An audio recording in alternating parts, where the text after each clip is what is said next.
গরু চুরির অভিযোগে গণপিটুনিতে ৩ জনকে হত্যা করা হয়েছে।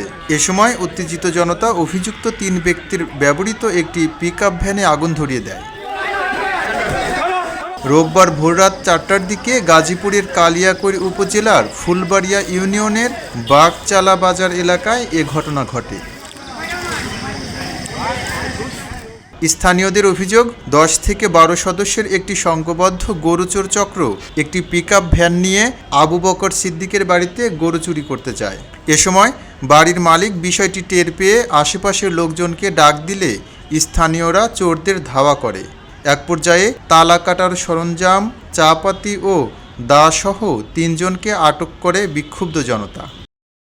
খবর পেয়ে কালিয়াকৈর থানা পুলিশ ও ফুলবাড়িয়া পুলিশ ক্যাম্পের সদস্যরা ঘটনাস্থলে পৌঁছে আহতদের উদ্ধার করে গাজীপুর শহীদ তাজউদ্দিন আহমেদ মেডিকেল কলেজ হাসপাতালে নিয়ে যায়। কর্তব্যরত চিকিৎসক একজনকে মৃত ঘোষণা করেন। চিকিৎসাধীন অবস্থায় সকাল ৮টার দিকে আরও ২ জনের মৃত্যু হয়।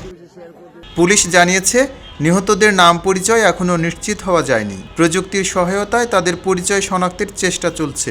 তাদের যে সিডিএমএস পড়াশোনা দেখা যায় যে তারা আন্তঃজেলা চোর এবং ডাকাত দলের সক্রিয় সদস্য।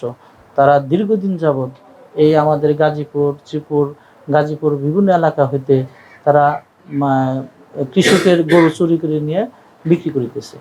খবরের কাগজ, নিখাদ, নির্ভীক, নিরপেক্ষ।